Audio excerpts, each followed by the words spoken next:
उपस्थित सभी महानुभाव, देवियों और सज्जनों, आज हम सबके प्रेरणा स्रोत पूज्य बापू और लाल बहादुर शास्त्री जी की जन्म जयंती है। कल 1 अक्टूबर को राजस्थान सहित पूरे देश ने स्वच्छता को लेकर एक बहुत बड़ा कार्यक्रम किया है। मैं स्वच्छता अभियान को जन आंदोलन बना देने के लिए सभी देशवासियों का आभार व्यक्त करता हूं। साथियों,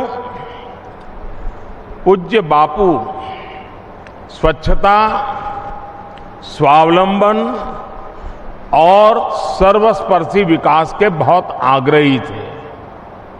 बीते 9 वर्षों में बापू के इन्हीं मूल्यों को देश ने बहुत अधिक विस्तार दिया है।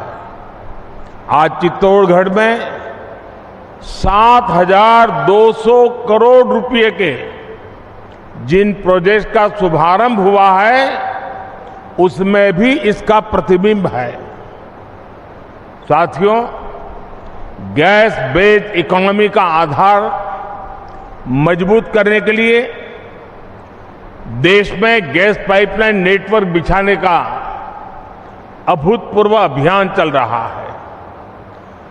मेहसाना से भटिंडा तक की गैस पाइपलाइन बिछाई जा रही है। इस पाइपलाइन से पाली हनुमानगढ़ सेक्शन का आज लोकार्पण किया गया है।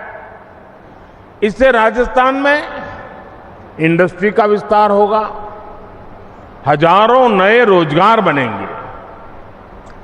इससे बहनों के किचन में पाइप से सस्ती गैस पहुंचाने का हमारा अभियान भी तेज होगा। साथियों, आज यहां रेलवे और सड़क से जुड़े महत्वपूर्ण प्रोजेक्ट का लोकार्पण भी हुआ है। इन सारी सुविधाओं से मेवाड़ की जनता का जीवन आसान होगा। यहां रोजगार के नए अवसर बनेंगे। ट्रिपल आईटी का नया कैंपस बनने से एजुकेशन हब के रूप में कोटा की पहचान और सशक्त होगी। साथियों, राजस्थान वो प्रदेश है जिसके पास अतीत की विरासत भी है, वर्तमान का सामर्थ्य भी है और भविष्य की संभावनाएं भी है। राजस्थान की ये त्रिशक्ति देश का सामर्थ्य भी बढ़ाती है। अभी यहां नाथद्वारा टूरिस्ट इंटरप्रिटेशन एवं कल्चरल सेंटर का लोकार्पण हुआ है। ये जयपुर में गोविंद देव जी मंदिर, सीकर में खाटू श्याम मंदिर और राजसमंद में नाथद्वारा के पर्यटन सर्किट का हिस्सा है। इससे राजस्थान का गौरव भी बढ़ेगा और पर्यटन उद्योग को भी बहुत लाभ होगा। साथियों, चित्तौड़गढ़ के पास भगवान कृष्ण को समर्पित सांवलिया सेठ मंदिर भी हम सभी की आस्था का केंद्र है। हर साल यहां लाखों श्रद्धालु सांवलिया सेठ जी के दर्शन के लिए आते हैं। व्यापारियों के बीच भी इस मंदिर का विशेष महत्व है। भारत सरकार ने स्वदेश दर्शन योजना के तहत सांवलिया जी के मंदिर में आधुनिक सुविधाओं को जोड़ने का काम किया है। करोड़ों रुपए खर्च करके यहां water laser show, tourist facility centre, amphitheatre, cafeteria जैसी अनेक सुविधाएं बनाई गई है। मुझे विश्वास है कि इससे सांवलिया सेठ के भक्तों की सहूलियत और बढ़ेगी।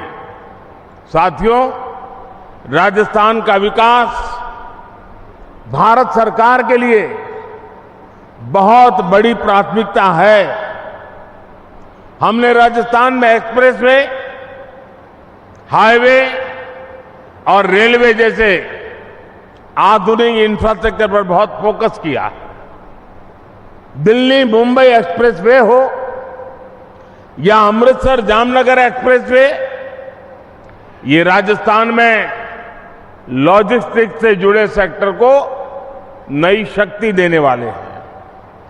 अभी कुछ दिन पहले ही उदयपुर जयपुर वंदे भारत ट्रेन भी शुरू हुई है। राजस्थान भारतमाला परियोजना के सबसे बड़े लाभार्थियों में भी एक महत्वपूर्ण राज्य है। साथियों, राजस्थान का इतिहास हमें सिखाता है कि हमें वीरता, वैभव और विकास को एक साथ लेकर आगे बढ़ना चाहिए। आज का भारत भी इसी संकल्प को लेकर के आगे बढ़ रहा है। हम सबके प्रयास से विकसित भारत के निर्माण में जुटे हैं। जो क्षेत्र, जो वर्ग अतीत में वंचित रह गए, पिछड़े रह गए, आज उनका विकास देश की प्राथमिकता है। इसलिए बीते 5 वर्षों से देश में आकांक्षी जिला प्रोग्राम सफलता के साथ चल रहा है।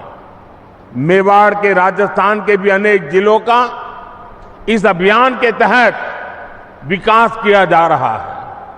अब तो केंद्र सरकार इस कार्यक्रम को एक कदम आगे लेकर चली गई है।